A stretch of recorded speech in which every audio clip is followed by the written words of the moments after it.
తెలంగాణలో పవన్ కళ్యాణ్ రేకెత్తించినటువంటి వివాదము, సంచలనము ఇంకా కొనసాగుతూనే ఉంది. కూటమిలో ఎన్డీఏ కూటమిలో నాయకుడైనటువంటి ఆంధ్రప్రదేశ్ ముఖ్యమంత్రి చంద్రబాబు నాయుడు సైతం ఇప్పుడు ఆయనకు మద్దతుగా అంటే పవన్ కళ్యాణ్‌కి మద్దతుగా రంగప్రవేశం చేసినట్లుగా వ్యాఖ్యలు చేశారు. తెలంగాణకు సంబంధించి ఎవరు ఇక్కడ ఈ సమావేశాన్ని నిర్వహించకూడదు అనేటటువంటి కోణంలో కొందరు వ్యాఖ్యలు చేయడం, దాని మీద పవన్ కళ్యాణ్ సీరియస్గా రియాక్ట్ కావడం, ఇక్కడ పవన్ కళ్యాణ్ జనసేన నవనిర్మాణ సంకల్ప సభ అని పెట్టుకోవడానికి ప్రయత్నిస్తే పోలీసుల అనుమతిని నిరాకరించడం, దాని మీద పవన్ కళ్యాణ్ ప్రెస్ మీట్ పెట్టడం, ప్రెస్ మీట్ పెట్టి ఇది ఎవరి జాగీరు అని ప్రశ్నించడం, ఇవన్నీ వరుసనే చోటు చేసుకోవడము. దాంతో తెలంగాణలో కాంగ్రెస్ ప్రభుత్వంలో నాయకులైనటువంటి వాళ్ళంతా పిసిసితో సహా అందరూ స్పందించడం, తీవ్రమైనటువంటి వ్యాఖ్యలు చేయడం, తర్వాత బీఆర్ఎస్ నుంచి స్పందన, బీజేపీ నుంచి కొంత సపోర్టివ్ వాయిస్ పవన్ కళ్యాణ్కి రావడం, ఇవన్నీ జరిగినాయి. అయితే కూటమి నాయకుడు కావడం వల్ల పవన్ కళ్యాణ్కి మద్దతుగా ఇక్కడ తెలంగాణలో ఉండేటటువంటి బీజేపీ నాయకులు మద్దతు ప్రకటించారు. అయితే కూటమిలో ఆంధ్రప్రదేశ్ ముఖ్యమంత్రి చంద్రబాబు నాయుడు వ్యాఖ్యలు ఎలా ఉంటాయి, ఆయన సపోర్ట్ చేస్తారా లేదా, ఈ విషయానికి తాను దూరం అన్నట్లుగా ఉంటారా అనేది ఆసక్తిదాయకమైన విషయం. అయితే దాని మీద వెంటనే ఇమ్మీడియట్గానే పవన్ కళ్యాణ్కి మద్దతుగా చంద్రబాబు నాయుడు స్పందించారు. అంటే కూటమి ఐక్యతను సపోర్ట్ చేసుకోవడమే కాకుండా, సంఘటితం చేసుకోవడమే కాకుండా, ఏ ఇష్యూ వచ్చినా కలిసికట్టుగా ముందుకెళ్ళాలి అనేటటువంటి ధోరణితోటే ఈ స్పందన వచ్చినట్లుగా మనం భావించాలి. అంతేకాకుండా తెలుగుదేశాన్ని సైతం తెలంగాణలో తన స్టేక్స్ని ఒకసారి చెక్ చేసుకునేటటువంటి ప్రయత్నం చేస్తున్నట్లుగా తాజాగా తెలుస్తూ ఉంది. నారా లోకేష్ అయితే మహానాడులోనే ఆయన తెలంగాణలో పునర్వైభవం తెస్తామన్నారు.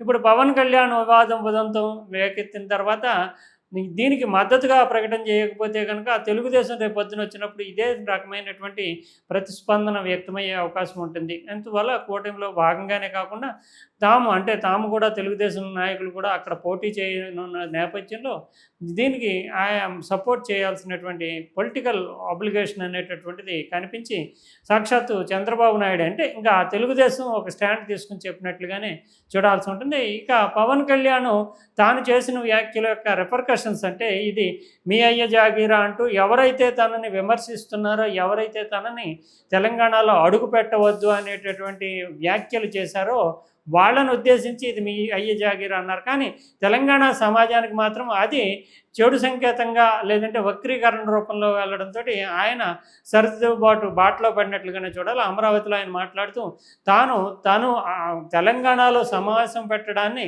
వ్యతిరేకిస్తూ తీవ్ర వ్యాఖ్యలు చేసినటువంటి వాళ్ళు ఎవరైతే ఉన్నారో వాళ్ళను ఉద్దేశించి మాత్రమే చేశానని చెప్పడమే కాకుండా, తెలంగాణలో జనసేన తరపున పోటీ చేసేవారు తెలంగాణ బిడ్డలే అవుతారు తప్ప ఆంధ్ర నుంచి వచ్చి ఎవరు పోటీ చేయరు. తెలంగాణలో జనసేన తరపున తెలంగాణ ప్రాంతానికి చెందినటువంటి వారే పోటీ చేస్తారు, అది ఎప్పటి నుంచో ఉన్నటువంటి డిమాండ్ అంటూ ఒక క్లారిఫికేషన్ ఇవ్వడం. అంతేకాకుండా కేసీఆర్ కుమారుడైనటువంటి కేటీఆర్, ఇతరులు ముఖ్యమంత్రి రేవంత్ రెడ్డి వీళ్ళకి సంబంధించి దానిలో ఎటువంటి చెడు అభిప్రాయాలు లేవు. తనకి కేటీఆర్ అయితే సోదర సమానుడు అంటూ ఆయన చేసినట్టుగా మీడియాలో రిపోర్ట్ అయినటువంటి వ్యాఖ్యలకి ఏం జరిగింది అనేది తనకు తెలీదు అని స్పష్టంగా చెప్పడం.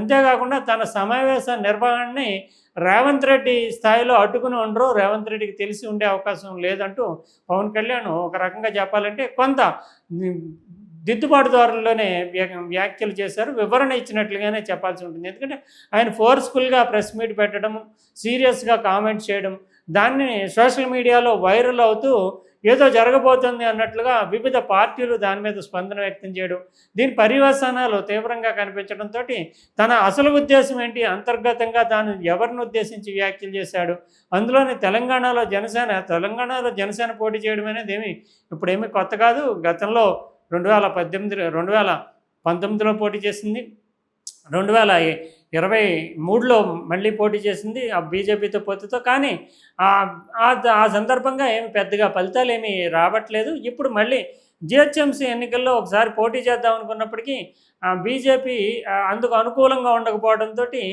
ఉపసంహరించుకుంటూ బీజేపీకి పరోక్షంగా మద్దతు ఇచ్చారు. ఇప్పుడు మళ్ళీ బీజేపీతో కలిసి తెలంగాణలో పోటీ చేయాలనేటటువంటి భావంతో ఉంది. అయితే తెలుగుదేశం ఇంకా దానికి సంబంధించి ఏమి ఒక నిర్ణయం తీసుకున్నట్లుగా కనిపించదు.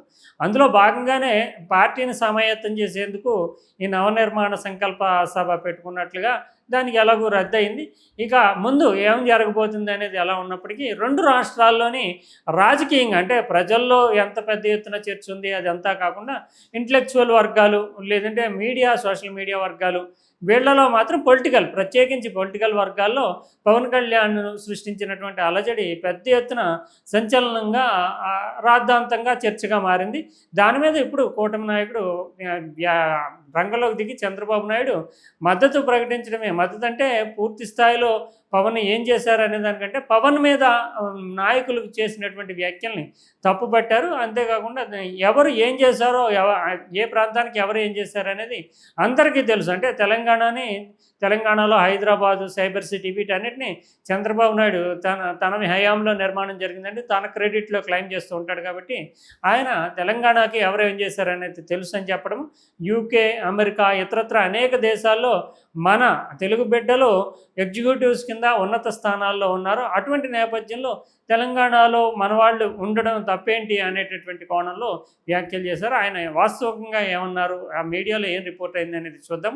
అదే సందర్భంలో కేటీఆర్ సైతం రంగంలోకి దిగి తన సోదరుడు లాంటి వాడే ఇంటికి సోదరుడిగా వస్తే బిర్యానీ పెడతాం, కానీ శాసనసభలో కానీ లేదంటే సెక్రటేరియట్లో వచ్చి సీఎం సీట్లో కూర్చుంటామంటే సహించమంటూ ఆ వ్యాఖ్యలు చేశారు. ఈ 2 రిపోర్ట్లు ఈ రోజున 2 రాష్ట్రాల్లోని డిబేటబుల్ ఇష్యూస్గా నిలుస్తున్నాయి. అసలు చంద్రబాబు నాయుడు ఏమన్నాడు ఏంటి దానికి సంబంధించి కేటీఆర్ ఒక స్పందన వ్యక్తం చేశారు. అయితే కేటీఆర్ అయితే ఇదే సందర్భంలో వ్యూహాత్మకంగా రేవంత్ రెడ్డిని సైతం వినియోగించుకున్నారు. ఎందుకంటే పవన్ కళ్యాణ్ ఒక హింట్ ఇచ్చారు. ఆ హింట్లో ఆయన వాడినటువంటి పదాలని అర్థం చేసుకుంటూ ఒక వ్యాఖ్య చేశారు. ఇక చంద్రబాబు నాయుడు వ్యాఖ్యలు ముందుగా చూద్దాం. పవన్పై తెలంగాణ నేతల వ్యాఖ్యలు సరికాదు. ఏ ప్రాంతానికి ఎవరేం చేశారో తెలుసు. అమెరికా, ఆస్ట్రేలియా, యూకేలోనూ తెలుగువారు రాజ్యాంగ పదవుల్లో ఉన్నారు. రాజ్యాంగ పదవులు అంటే కేవలం ఉద్యోగాలు ఎగ్జిక్యూటివ్సే కాదు, కాన్స్టిట్యూషనల్ అంటే నిజానికి చట్టసభలు వీటిలో కానీ లేదంటే మనకి ఎలక్షన్ కమిషన్ ఇలాంటివి ఎలా ఉంటాయో న్యాయ వ్యవస్థ ఇలాంటివి అలాంటి పదవుల్లోనే మనవాళ్ళు ఉన్నారు. ప్రజలకు మంచి చేయడంలో పోటీ పడాలి అంటే ఆంధ్ర తెలంగాణ అనేటటువంటి ఇష్యూని తీసుకురావడం కంటే కూడా ఆంధ్ర ప్రజలకైనా తెలంగాణ ప్రజలకైనా మంచి చేయడానికి రాజకీయ పార్టీలు రాజకీయ నాయకులు పోటీ పడాలి తప్పితే 2 ప్రాంతాల్లో అభివృద్ధి జరగాలి, వారి మధ్య విభేదాలు తేకూడదు. ఒక పెద్ద మనిషి తరాలు ఎందుకంటే విమర్శలు చాలా చేయడంతో ఇటు రాష్ట్రానికి చెందినటువంటి నాయకులు అటు నుంచి కంటే ఆంధ్రప్రదేశ్ నుంచి కంటే ఇక్కడ రాష్ట్రానికి చెందినటువంటి వివిధ రాజకీయ పార్టీల నాయకులు స్పందన ఎక్కువగా కనబరిచారు. దానికి ప్రధాన కారణం పవన్ కళ్యాణ్ ఇక్కడికి వచ్చి ప్రెస్ మీట్ పెట్టడం అనేటటువంటిది. దాంతో 2 ప్రాంతాల్లోనే అభివృద్ధి జరగాలి, వారి మధ్య విభేదాలు తేవడం సరికాదు, అనవసర వివాదాలు ఎవరికీ మంచిది కాదు అంటూ మీడియా సమావేశంలో ఏపీ సీఎం చంద్రబాబు నాయుడు అన్నారు. దీన్ని ఆయన ప్రత్యేకించి చేసింది సభకి అనుమతి ఇవ్వకపోవడం, ఆయనపై తెలంగాణ నాయకులు విమర్శలు చేయడంపై ఆయన కొంత ఖండించారు. అంటే సభ ఎవరైనా ఎక్కడైనా పెట్టుకోవచ్చు, సభకు అనుమతి ఎందుకు ఇవ్వలేదు అనేది. తర్వాత పవన్ కళ్యాణ్ మీద చాలా సీరియస్ ఎక్కువగా వ్యాఖ్యలు వచ్చింది. అయితే కాంగ్రెస్ నుంచి వచ్చినటువంటి వ్యాఖ్యల్ని ఖండించారు చంద్రబాబు నాయుడు. కానీ చంద్రబాబు నాయుడుకి 2 ఆబ్లిగేషన్స్ ఉన్నాయి ఇక్కడ. ఒకటి బీజేపీకి సపోర్ట్గా మాట్లాడాల్సి ఉంటుంది, ఇంకోవైపు కాంగ్రెస్లో గతంలో ఆయన సాన్నిహితంగా ఉన్నటువంటి ఉదంతాలు ఇక్కడ తెలంగాణలో కలిసి పోటీ చేసినటువంటి ఉదంతాలు ఉన్నాయి. కాబట్టి ఇప్పుడు కాంగ్రెస్కి ప్రతికూలంగా ప్రత్యామ్నాయంగా వ్యాఖ్యలు చేయక తప్పనటువంటి ఒక రాజకీయ వేరైతే అందులో తన కూటమిలో భాగమైనటువంటి పవన్ కళ్యాణ్ని చాలా ప్రాధాన్యం ఇస్తున్నారు. ఇటీవల కాలంలో చంద్రబాబు నాయుడు బీజేపీకి పవన్ కళ్యాణ్కి చాలా ప్రాధాన్యం ఇస్తున్నారు. కాబట్టి దాంట్ని దృష్టిలో పెట్టుకుని పవన్కి మద్దతుగా వెంటనే నిజానికి నారా లోకేష్ ఇంకో మంత్రి దిగడం కంటే చంద్రబాబు నాయుడే స్వయంగా రంగంలో దిగి తెలంగాణలో నాయకులు ఆయన మీద చేసినటువంటి వ్యాఖ్యలను ఖండించడం, తెలంగాణ సమావేశాన్ని అడ్డుకోవడం మీద ఇది హక్కులు హరించడం కింద అని ఆయన అభిప్రాయపడ్డారు. ఇక ఇదే ఇష్యూకి సంబంధించి కేటీఆర్ చాలా టాక్టికల్గా తెలివిగా వ్యూహాత్మకంగా పవన్ కళ్యాణ్ ఇష్యూని పెద్ద ఫోకస్ చేయకుండా రేవంత్ రెడ్డి. ఎందుకంటే పవన్ కళ్యాణ్ చేసినటువంటి దాంట్లో ఒక సూచన చేశారు. ఎందుకంటే తెలంగాణను వ్యతిరేకించిన వాళ్ళే ఇప్పుడు పదవుల్లో ఉన్నారు. ఆంధ్రాకి చెందినటువంటి కాంట్రాక్టర్లు ఇక్కడ పనులు చేస్తున్నారు అంటంతోనే చాలా పొలిటికల్గా చాలా క్రిటిసిజం. ఎందుకంటే తెలంగాణలో ఒక రాజకీయ పార్టీగా, ఒక రాజకీయ నాయకుడిగా సమావేశం పెడతానంటేనే అడ్డుకుంటున్నారు. ఒకవేళ రేపొద్దున ఇక్కడ పోటీ చేసినటువంటి జనసేన వాళ్ళు ప్రభుత్వంలో కానీ, శాసనసభలో కానీ ప్రవేశించాలన్నా కూడా ప్రజలు ఎన్నుకోవాలి. అటువంటి ప్రజలు ఎన్నుకోవాల్సినటువంటి బాధ్యతకి దానికి మధ్యలోనే అడ్డు పెడుతున్నారు. కానీ రాజ్యాంగ పదవుల్లో ఇక్కడ ఎవరైతే గతంలో తెలంగాణ ఏర్పాటుని వ్యతిరేకించినటువంటి వాళ్ళు ఇప్పుడు తెలంగాణలో ప్రభుత్వంలో ఉన్నారు. కాంట్రాక్టులన్నీ ఆంధ్రాకు వస్తున్నాయి ఆర్థిక విషయాల్లో. ఇవి అంటూ ఆయన ఒక సూచన లేదంటే ప్రస్తావన చేయడంతో ఇప్పుడు దానిని అందిపుచ్చుకుంటూ పవన్ కళ్యాణ్ ఇష్యూ కంటే ఎక్కువగా రేవంత్ రెడ్డిని టార్గెట్ చేస్తుంది. ఎందుకంటే రేవంత్ రెడ్డి తెలుగుదేశంలో ఉండడము, చివరి దశలో ఆయన కాంగ్రెస్లో ప్రవేశించడం, దీన్ని అన్నింటినీ దృష్టిలో పెట్టుకుంటూ తెలంగాణ ద్రోహిని సీఎంని చేసింది కాంగ్రెస్ అంటూ, ఎందుకంటే కాంగ్రెస్ ప్రధానమైనటువంటి ప్రత్యర్థి కాబట్టి, బీఆర్ఎస్ ప్రధాన ప్రతిపక్షం, కాంగ్రెస్ ప్రభుత్వంలో ఉంది కాబట్టి ఏ ఇష్యూ వచ్చినా దాన్ని మౌల్డ్ చేసి అటువైపు తీసుకెళ్ళడం అనేది బీఆర్ఎస్ అయినా ఏ పార్టీ అయినా చేసేటటువంటిది. ఇప్పుడు పవన్ వ్యాఖ్యలు దానికి ఒక ప్రాధాన్యం పెరిగిన నేపథ్యంలో దానిని అడ్డుపెట్టుకుని ఇప్పుడు రేవంత్ రెడ్డిని టార్గెట్ చేయడానికి కేటీఆర్ చాలా వ్యూహాత్మకంగా వ్యవహరించారు. ఇది అంటే ఎవరు అడ్డుకున్నారు పవన్ కళ్యాణ్ని అంటే కాంగ్రెస్ వాళ్ళే మీటింగ్ పెట్టకుండా అడ్డుకున్నారు. అదే సందర్భంలో పవన్తో తనకు ఉండేటటువంటి వ్యక్తిగత సన్నిహిత్యాన్ని ఏమి దాచుకోవడానికి ఏం ప్రయత్నించలేదు కేటీఆర్. ఆయన సోదరుడిగా ఇంటికి వస్తే పిలిచి బిర్యానీ పెడతాను అని చెప్పడం కానీ, అదే సందర్భంలో సచివాలయంలో వచ్చి కూర్చుంటాను సీఎంగా అంటే ఒప్పుకోము అని సహించమని కానీ, ఇక తెలంగాణ బిడ్డల ఇంకో సమాధానం కూడా ఇది ఎవరి జాగీరు అంటే నాయకులను ఉద్దేశించి వ్యాఖ్యలు చేశారు. కానీ ఇది తెలంగాణ భూమిపుత్రుల జాగీరు అంటూ స్పష్టం చేయడం కానీ కేటీఆర్ చాలా క్లియర్ కట్గానే దీనిని ఈ వేదికని అంటే ఈ సందర్భాన్ని వ్యూహాత్మకంగా రేవంత్ రెడ్డికి ముడిపెట్టి, ఎందుకంటే రేవంత్ రెడ్డి ప్రధానంగా తెలంగాణకి సంబంధించినటువంటి ఉద్యమంలో భాగం కాదు, అయినప్పటికీ అధికారంలోకి వచ్చారు అనేటటువంటి ఉద్దేశంతో పవన్ వ్యాఖ్యల నేపథ్యంలో పవన్ ప్రభుత్వం తెలంగాణను వ్యతిరేకించిన వాళ్ళే ప్రభుత్వాల్లో ఉన్నారు అని చెప్పడంతో దాన్ని చాలా తెలివితేటలుగా వాడుకుంటూ వ్యూహాత్మకంగా చేశారు. తర్వాత ఇప్పటికి 2.5 ఏళ్ళు అయింది కాబట్టి అట్రప్లాప్ అయింది ప్రభుత్వం, ఇవన్నీ విమర్శలు. అంతేకాకుండా బీఆర్ఎస్ వస్తే కనుక బీఆర్ఎస్ ఇప్పుడు ఎన్నికలు జరిగితే 90 స్థానాలు వస్తాయి. సో పవన్ గురించి, దేశభక్తి గురించి పవన్ కళ్యాణ్ దగ్గర పాఠాలు నేర్చుకోవాల్సిన అవసరం లేదు. ఎందుకంటే దేశ సమగ్రతకి భంగకరంగా ఉంటుంది.